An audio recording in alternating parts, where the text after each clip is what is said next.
স্বৈরতন্ত্র, স্বৈরাচার বা স্বৈরশাসন একটি সরকার ব্যবস্থায় এমন শাসনকর্তা যিনি নিরঙ্কুশ ক্ষমতার ধারক ও বাহক।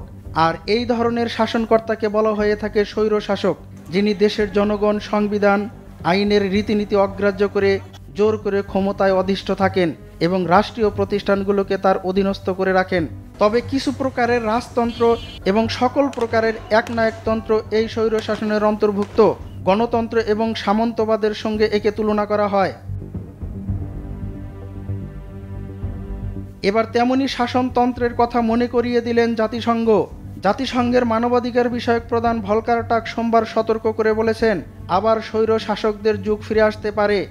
বার্তা সংস্থা AFP জানিয়েছে, ভলকার টার্ক 24 ফেব্রুয়ারি জেনেভায় জাতিসংঘ মানবাধিকার পরিষদের বার্ষিক অধিবেশনের উদ্বোধনী ভাষণে তিনি এ বিষয়ে সতর্ক করেন।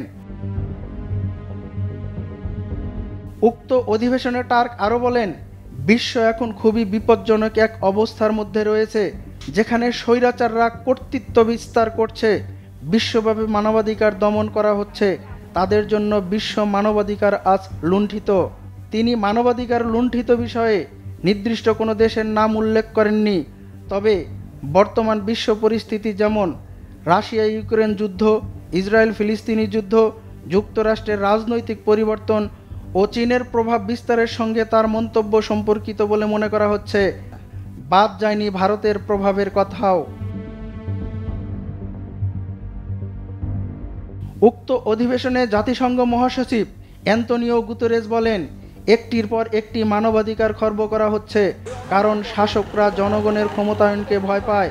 তিনি আরও বলেন, যুদ্ধ পরিচালনাকারী দেশের সরকারগুলো আন্তর্জাতিক আইন ও জাতিসংঘ সনদকে অগ্রাহ্য করছে, যার ফলে সাধারণ মানুষ তাদের খাদ্য, পানি ও শিক্ষার অধিকার হারাচ্ছে।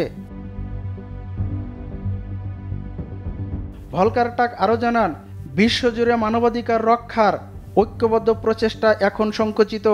স্বৈর শাসক ও ক্ষমতাধর ব্যক্তিরা এই ভিত্তি দুর্বল করে দিচ্ছে।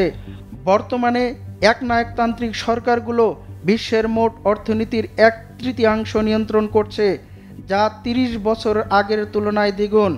মানবাধিকার ও আইনের শাসন যেন ব্যক্তি, সমাজ ও আন্তর্জাতিক সম্পর্কের মূল ভিত্তি থাকে, সেজন্য সবাইকে সম্মিলিতভাবে কাজ করার আহ্বান জানিয়েছেন তিনি। রুহুল আমিন শিশির, বৈশাখী সংবাদ।